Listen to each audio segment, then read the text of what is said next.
Nous lisons le genre, une histoire d'échec, euh, les délits de la théorie du genre, paru aux éditions Plume Afrique en 2024.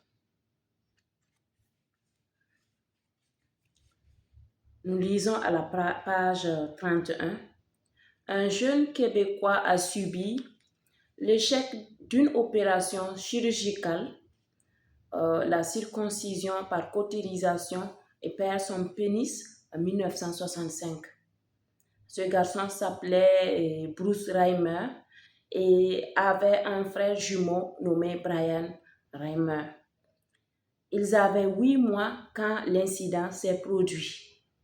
La famille du petit Bruce, notamment le père et la mère, étaient troublés du fait de la gravité de cette situation.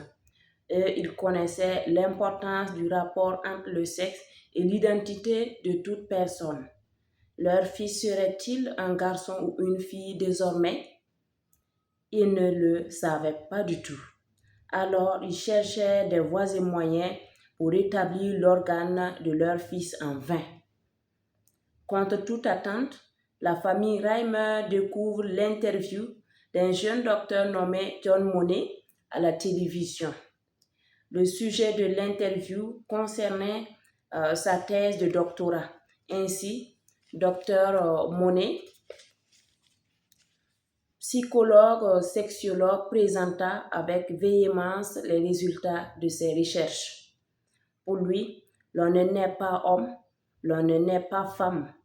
Il s'inscrivait ainsi dans le même ordre d'idées que Simone de Beauvoir. On ne naît pas femme, on la devient.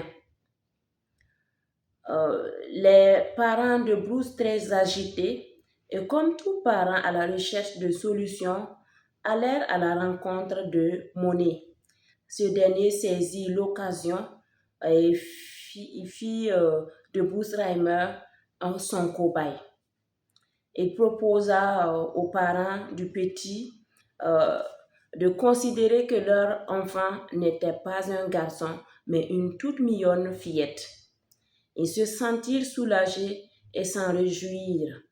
C'est ainsi que le petit Bruce sera castré.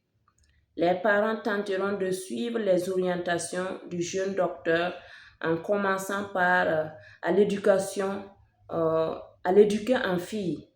Ils lui paieront des jouets de filles comme les poupées, mais s'investiront aussi sur son habillement. Brenda, auparavant,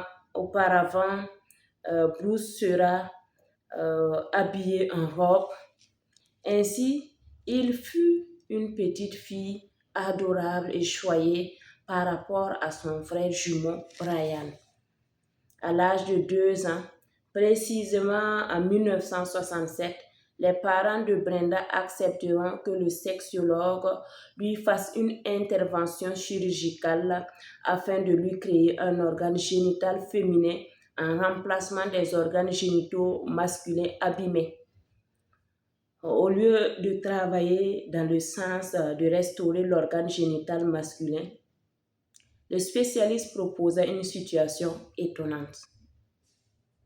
Selon la British Broadcasting Corporation BBC, Monet a vécu avec des femmes toute son enfance. Il estime que le monde serait le meilleur endroit pour les femmes. Pour y vivre, les mâles devraient être castrés. Cet état de fait serait la raison de son choix. Pour lui, les enfants se sentent garçons ou filles, selon qu'ils soient habillés en robe ou en pantalon en rose ou en bleu.